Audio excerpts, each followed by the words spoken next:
Your sword has just severed a man's head. The sound it makes as the head falls from the neck isn't what you imagined. Not a crisp snap, but a wet, dull thud, like a waterlogged sack dropping onto flagstones. The head rolls twice before coming to rest at the edge of the execution platform. His eyes are still open. His mouth is still moving. You don't know if he's still conscious. No one knows. This question will be debated for another 300 years. You bend down, pick up the head, up and hold it up for the thousands of spectators below to see. They cheer, some clap, some vomit, and some lift their children higher so they can see clearly. You are the star of today's performance, but once the show is over, not a single one of those who clapped will shake your hand, because you are the executioner, the most indispensable person in the city, and at the same time, the one least regarded as human. Your profession is killing, and it is the legal kind, but legal does not mean respectable.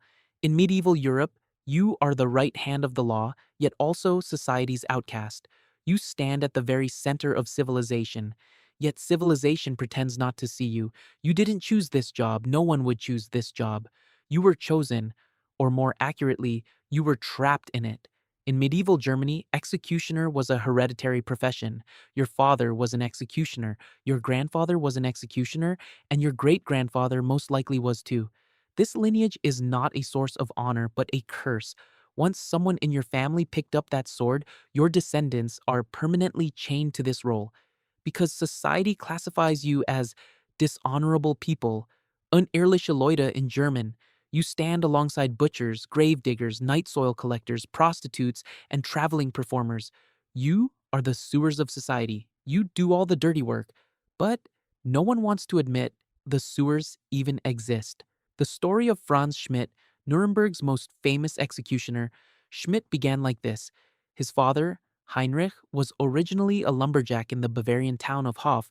He chopped down trees, which had nothing to do with chopping down people. One day, the local lord needed to hang 3 people.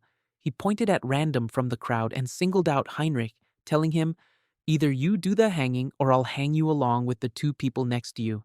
Heinrich did the hanging. From that day on, he was no longer a lumberjack, he was an executioner. His wife was the executioner's wife, and his son was the executioner's son. A random decision made by a lord in 3 seconds changed the fate of a family for the next 100 years. That's not fate, that's medieval human resources management. You'd start apprenticing under your father around 14 or 15.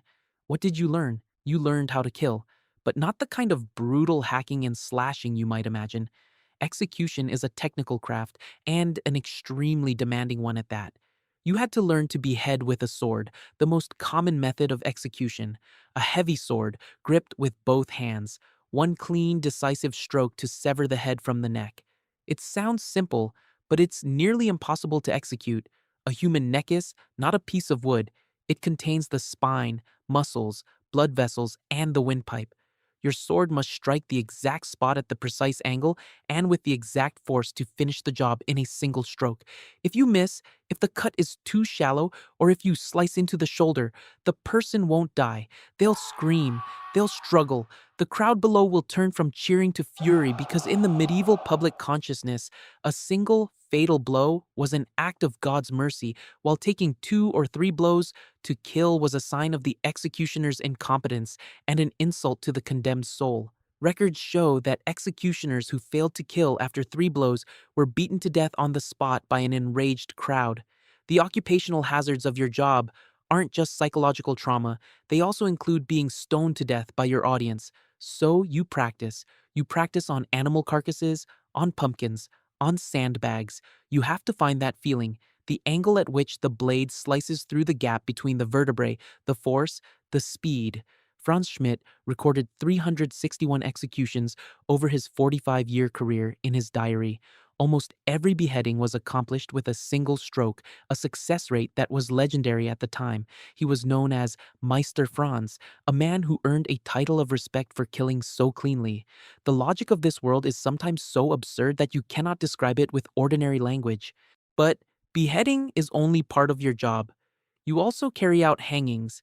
The technical key to a hanging lies in the position of the noose and the length of the rope. The noose must be placed behind the left ear so that when the person falls, The cervical vertebrae snap instantly and death is immediate. If the noose is placed incorrectly, the prisoner's neck won't snap. He will be slowly strangled.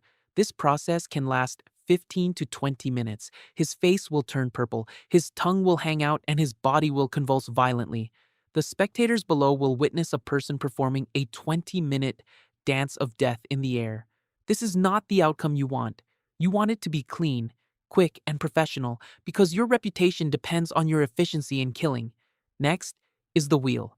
This is one of the most brutal methods of execution in the Middle Ages, reserved only for the most serious criminals, murderers, robbers, and parricides. The procedure goes like this. The prisoner is tied to the ground. You take a large iron wheel or an iron rod and, starting with the feet, break his bones one by one. First, the shin bone, then the thigh bone, then the forearm, then the upper arm.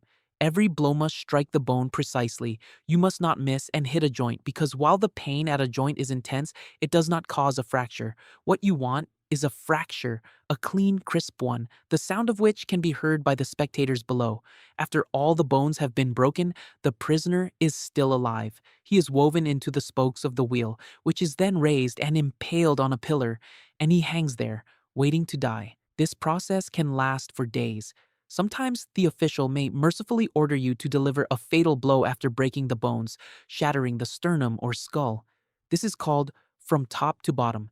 If the judge is not merciful, you proceed from bottom to top, starting with the feet and striking slowly, keeping him alive on the wheel for a few more days. Franz Schmidt recorded numerous wheelings in his diary. His tone remained consistently calm and professional, like a surgeon documenting surgical procedures. Then, there is burning at the stake, tying a person to a pillar, and burning them alive. This was primarily used for heresy and witchcraft. In 45 years, Franz carried out only 2 such executions, one for counterfeiting currency and one for other crimes. The technical key to burning at the stake lies in how the pyre is built. If you stack the wood tightly, the flames will first produce a thick cloud of smoke, and the prisoner will choke to death before being burned. This is a form of hidden mercy. If the pyre is built loosely, allowing air to circulate freely, the flames burn the skin directly, and the prisoner feels themselves being roasted while fully conscious. A good executioner knows how to build a pyre.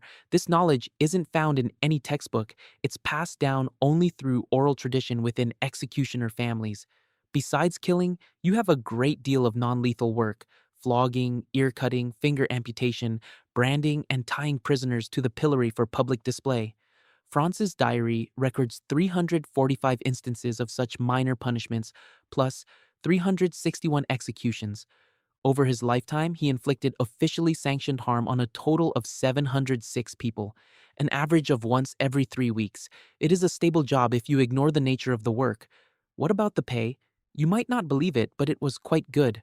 Franz Schmidt's annual salary in Nuremberg was on par with that of the city's wealthiest jurists. He owned a spacious residence in the city. The Sanson family in France was even more extravagant. As Paris's chief executioner, Charles-Henri Sanson's income allowed him to live a life of high society. He owned property, a carriage, and servants. His clothes were more refined than those of most nobles. He wore a blood-red coat, the emblem of the chief executioner.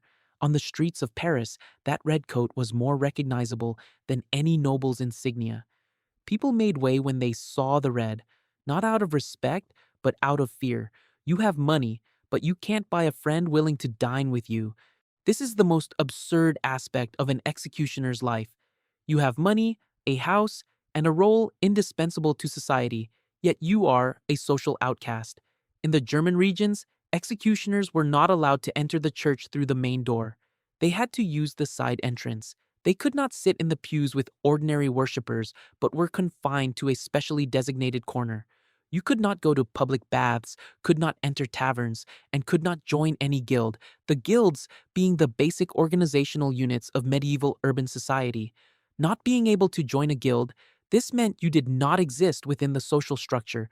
Your children could not attend regular schools. Franz Schmidt's colleagues, the Sanson family of Paris, had a son, Charles-Henri, who was studying at a monastery school in Rouen. He was doing well, but one day a parent recognized his father's identity, and the school immediately expelled him on the grounds that his presence would tarnish the school's reputation. A 14-year-old boy was expelled from the classroom because of his father's profession. He had done nothing wrong, nor had his father. His father was merely doing what the law required of him.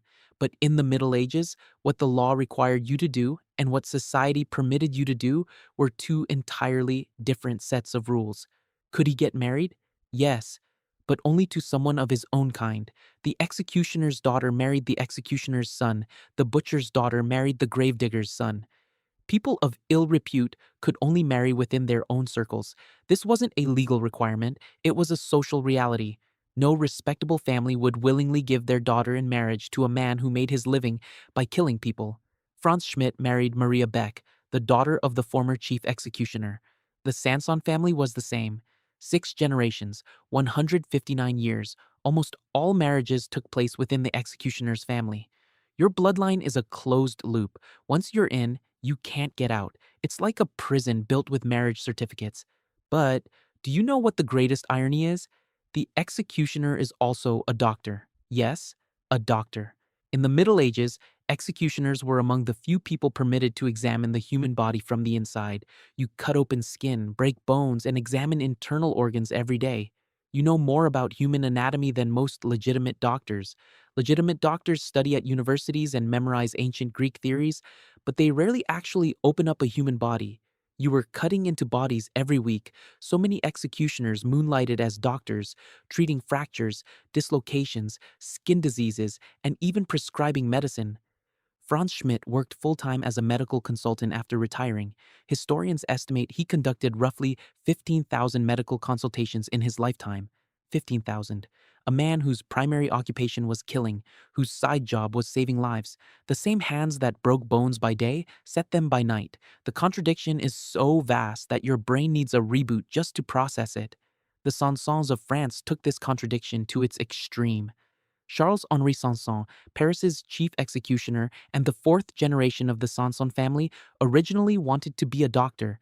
He had studied medicine and possessed a natural talent for it, but his father became paralyzed and the family needed someone to inherit the sword. His grandmother told him, "You have no choice. You are a Sanson. Men of the Sanson family wield swords, not stethoscopes." He abandoned medicine and donned that blood-red coat. From 1778 to 1806, had personally carried out 2,918 executions. 2,918 people lost their lives at his hands, including a king. January 21st, 1793, Paris, Place de la Révolution. Sanson stood beside the guillotine. Below the platform stood tens of thousands of people. Upon it stood Louis XVI, King of France, God's representative on earth, now a prisoner awaiting decapitation. Sanson cut off the king's hair. The king tried to speak to the crowd, but the drumbeat drowned out his voice. Then the blade fell. Sanson's assistant picked up the king's head from the basket and held it up for the crowd to see. Records suggest the blade did not sever the neck completely on the first pass, forcing Sanson to strike again. A fourth-generation descendant of a family of executioners had severed the last head of a dynasty. History sometimes works this way. It allows a man from the lowest rung of society to end the life of a man at the very top, and to do so with a machine. That machine was the guillotine, and the very man who championed its adoption was Sanson himself. He submitted a memorandum to the National Assembly, using his decades of first-hand experience to argue that traditional beheading by sword was too inefficient, physically exhausting, and prone to accidents. He proposed replacing manual execution with a standardized machine. In April 1792, he presided over the guillotine's first test at the Hôpital des Bichères, first using bundles of straw, then live sheep, and finally human cadavers. He declared the tests a resounding success. A month later, he executed the first prisoner, a robber, using the guillotine. From then on, the guillotine became France's standard instrument of execution, remaining in use until 1977. Yes, 1977, the year Star Wars was released. France was still beheading people with the guillotine, and the man who popularized this machine was an executioner who had originally wanted to be a doctor. The story of the Sanson family isn't over yet. Charles Henri's youngest son, Gabriel, began serving as his assistant in 1790. Once, after an execution, Gabriel, following custom, lifted the severed head to show it to the crowd. His foot slipped, and he fell from the execution platform, dying instantly. The son of an executioner died on the execution platform, not by execution, but from a workplace accident. His eldest son, Henri, took over and continued the trade until 1840, followed by the sixth generation, Henri Clément. This fellow developed a gambling addiction and racked up a mountain of debt. Finally, he did something that left all of Paris speechless. He pawned the guillotine. Yes, he took the state's instrument of execution to a pawnshop to raise money for gambling.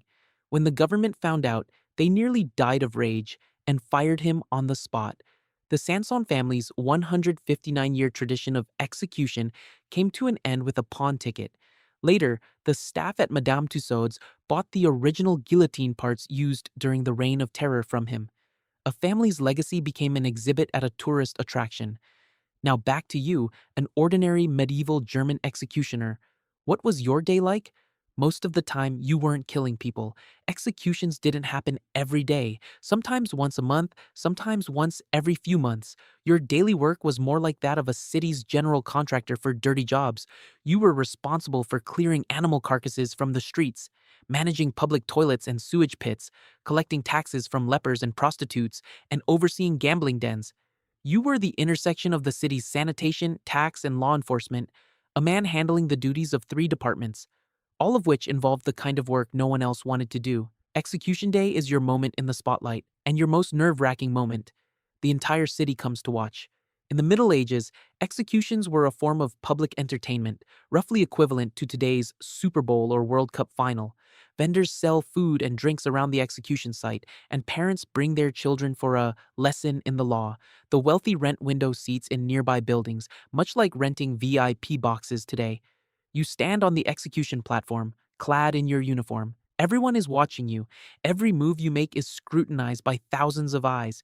You must appear professional, calm, and efficient. One stroke, one kill. If you succeed, the crowd will disperse satisfied. If you fail, you might not live to see tomorrow. Franz Schmidt never wrote about his feelings in his diary. 45 years, 706 instances of official harm inflicted on human bodies. Not a single word about fear, guilt, nightmares, or insomnia. He wrote only technical details, dates, locations, the prisoner's name, the crime, and the method of execution. It read like an accounting ledger. But historian Joel Harrington, while studying this diary, noticed a detail. As the years passed, Franz's entries describing the prisoner's crimes grew longer and more detailed. Early entries consisted of a single sentence, so-and-so, beheaded for theft. Later entries became full-length narratives of the crimes. He began writing about the prisoners' backgrounds, why they committed the crimes, their family circumstances, and what they said during interrogation. Harrington believes this was not merely a change in recording habits. It was a man attempting to understand the people he was killing. When you've killed over 300 people, you start needing to know who they are, not out of sympathy, but because you need a reason to explain what you're doing every day. The diary was Franz writing to himself a defense. Every crime record says, "This person deserves to die, so it was right for me to kill him." A person who needs to repeatedly convince himself that "I am right" must know deep down that something is wrong. Franz spent his entire life doing one thing, trying to shed the identity of an executioner. His father had been forced into the role, and Franz believed this imposed identity should not forever bind his family. He worked for 45 years, amassing enough prestige and connections. After retiring in 1617, he petitioned Ferdinand II, Holy Roman Emperor, to restore his status as an honorary citizen. The emperor granted his request. In his 70s, Franz Schmidt was finally, in the eyes of the law, no longer a man of ill repute. He spent his entire life killing 361 people to reclaim what his father had lost in a single afternoon: society's acceptance. He died in 1634 and was buried in a respectable cemetery in Nuremberg, a grave that still stands today. A executioner's final victory is to be buried among ordinary people, but most executioners did not share Franz's fortune. Most were born into this role, lived in it, and died in it. Their children took up the sword, and their grandchildren followed suit, generation after generation, like a tunnel with no exit. The French Sanson family served for 159 years, spanning 6 generations, until the last one pawned the guillotine for gambling debts, bringing the line to an end. The British Pierpont served for 54 years, 3 generations. In parts of Germany, some executioner families trace their history back over 200 years. This is not a professional legacy. It is hereditary social isolation, using a sword to forever nail a family to the very bottom of human society. The profession of executioner gradually disappeared in the 19th century, not because humanity had become more merciful, but because methods of execution changed. The guillotine, the gallows, and later the electric chair, the gas chamber, and lethal injection. Killing became increasingly mechanized, requiring less and less the presence of a living person to wield a sword. When killing became a matter of pressing a button, the executioner became unemployed. Technological unemployment, one of the oldest professions in human history, was phased out by automation. But the executioner left behind a question, one that remains unanswered to this day. A society needs someone to enforce its laws, including the most extreme ones. Yet the person who enforces these laws is permanently ostracized by that same society. You demand that I kill, and then you despise me for having killed. You need my sword, but you don't want me sitting next to you at the dinner table. This contradiction has persisted from the Middle Ages to the present day. The modern executioner, the person, the person who presses the injection button in a prison, keeps his identity secret. His neighbors don't know what he does for a living. His children don't know that their father kills a person every few months. We no longer call them executioners, we call them execution technicians. The name has changed, but the essence remains the same. Society still needs someone to do this job, yet it remains unwilling to look the person who does it in the eye. Franz Schmidt's diary was first published in 1801 under the title The Diary of an Executioner. More than 200 years later, this book is still being studied by historians. It is one of the most valuable primary sources for the social and legal history of early modern Europe. A man who was ostracized by society his entire life left behind the most detailed record of that society. He documented the deaths of 361 people, the maiming of 345 others, and all the cruelty of an era. He wrote these words with the hands that took lives, and these words are closer to the truth than any judge's verdict. For while judges write what the law deems to have happened, Franz wrote what he saw with his own eyes. A person standing closest to death is often the one who sees most clearly. In German, an executioner is called a Scharfrichter, literally, sharp judge. What is sharp is not his judgment, but his sword. He does not decide who dies. He is only responsible for making death happen. He is the final syllable of the law, a syllable uttered in steel. Yet everyone remembers that syllable and forgets all the sentences that came before. No one remembers the judge's name. Everyone remembers the executioner's face, for the judge sits on high, reciting a passage in Latin, while the executioner stands on the platform in full view of everyone and cuts a living person into 2 pieces. You can close your eyes and not look at the judge, but you cannot close your eyes and not see that descending sword. Your sword now hangs on the wall. You've washed your hands, changed your clothes, and stepped out the door. People on the street see you. Some lower their heads, some take a detour, some pretend to look the other way. You walk into the bakery to buy bread. The baker places the bread on the counter but doesn't hand it to you because he doesn't want to touch your hand. You place the money on the counter. He waits until you've left before picking it up. The distance between you is only the width of the counter, but that distance is thicker than any city wall. You are one of the highest paid people in the city. You live in the finest house. Your swordsmanship is more precise than any knight's. Yet even to buy a loaf of bread you must endure the baker's gaze. Such is the life of a medieval executioner. You are needed but not accepted. You are hired but not respected. You stand at the crossroads of law and morality, and at that crossroads, no one is willing to stand with you. The full German title for an executioner is Nachrichter, meaning the judge who comes after. The judge passes sentence up front. You carry it out from behind. You are the after-sales service of the law, but no one ever thanks the after-sales service. People only remember you when things break, and once you fix them, they just want you to disappear. Your entire existence is a reality society refuses to face yet cannot do without. Some problems can only be solved with violence, and those who solve them will never be written into tales of heroes.